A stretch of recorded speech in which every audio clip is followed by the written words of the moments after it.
আসসালামু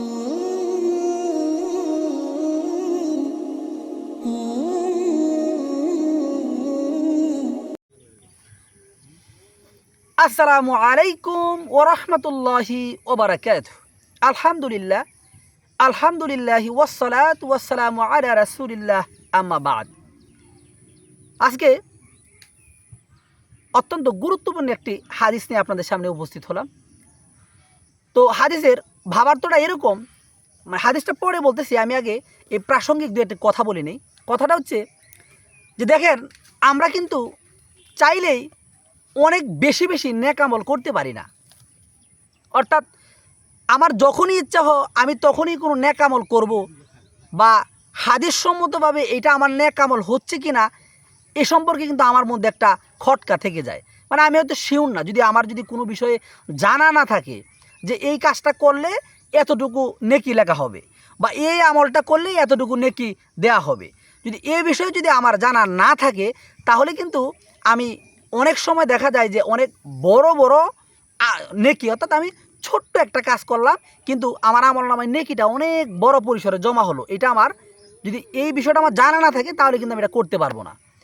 তো দেখেন, আমরা সবাই কিন্তু যারা সালাত আদায় করি, আমরা কিন্তু সবাই জানি যে যখন ইমাম সাহেবের পিছনে যখন আমি জামাতের সাথে সালাত আদায় করি, তখন ইমাম সাহেব যখন আল্লাহু আকবার বলে রুকুতে যায়, আমরা 3 বার তাসবিহ পাঠ করি, সুবহানা রব্বিয়াল আযীম, সুবহানা রব্বিয়াল আযীম, সুবহানা রব্বিয়াল আযীম।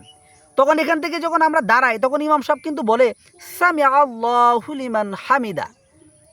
এখন এই যে কথাটা ইমাম সাহেব বলার পরে মুক্তাদিরা কিন্তু পিছন থেকে কি বলে, রব্বানা ওয়ালাকাল হামদ হামদান কাসীরান তাইয়িবান মুবারাকান ফি। এটা কিন্তু আমরা সবাই জানি যে ইমাম সাহেব রুকু থেকে দাঁড়িয়ে যখন সামি আল্লাহু লিমান হামিদা বলে, তখন মুক্তাদি এই বাক্যটা পাঠ করে। এখন দেখেন একটা জিনিস, কোনো মুক্তাদি যদি জানে যে রুকু থেকে দাঁড়ানোর সময় ইমাম সাহেব যখন এই কথা বলার পর মুক্তাদি যখন বলবে রব্বানা ওয়ালাকাল হামদ হামদান কাসীরান তাইয়িবান মুবারাকান ফিহি, এটা বললে কি পরিমাণ নেকি হবে, এটা যদি কোনো মুক্তাদি জানে, তাহলে কিন্তু সে যখনই ইমাম সাহেব রুকু থেকে দাঁড়াবে তখন তাৎক্ষণিক তার ব্রেনে এটা আসবে, এটা বললে এত পরিমাণ নেকি আল্লাহ তাআলা দান করবেন। আমি এজন্যই মূলত এই কথাটা বললাম, আল্লাহর কোনো বান্দা যদি জানে যে কোন কাজটা করলে আল্লাহ এত বেশি নেকি দিবেন, রাসূলুল্লাহ সাল্লাল্লাহু আলাইহি ওয়াসাল্লাম এত বেশি নেকির কথা বলেছেন এই কাজটা করলে, তাহলে কিন্তু আমরা যারা নেকির জন্য কাঙাল, আমরা সব সময় আশায় থাকি আমি এই কাজটা করলে আমাকে এত বেশি নেকি দিবে, এটা আমাদের জন্য সহজ হয়ে পড়ে। এখন আমি আপনাদের সামনে হাদিসটা উপস্থাপন করি। রাসূলুল্লাহ সাল্লাল্লাহু আলাইহি ওয়াসাল্লাম বলেছেন, যে ব্যক্তি রুকু থেকে মাথা উঠিয়ে বলে সামিআ আল্লাহু লিমান হামিদা, এটা বলার পর বলে রব্বানা ওয়ালাকাল হামদ হামদান কাসীরান তাইয়িবান মুবারাকান ফিহি, তাহলে 30 জন ফেরেশতা ওই বান্দার আমল নামায় সওয়াব লেখার জন্য প্রতিযোগিতা শুরু করে দেয়। সুবহানাল্লাহ। এই হাদিসটি সহিহ বুখারীর 763 নম্বর হাদিস। তাহলে একবার চিন্তা করে দেখেন, আল্লাহ সুবহানাহু ওয়া তাআলার কত দয়া, রাসূল বান্দাদের জন্য কত সহজ করে দিয়েছেন নেকি অর্জন করা। তাহলে আপনি ইমাম সাহেবের পিছনে নামাজে দাঁড়ালেন, ইমাম সাহেব বলল সামিআ আল্লাহু লিমান হামিদা, আপনি বললেন রব্বানা ওয়ালাকাল হামদ হামদান কাসীরান তাইয়িবান মুবারাকান ফিহি।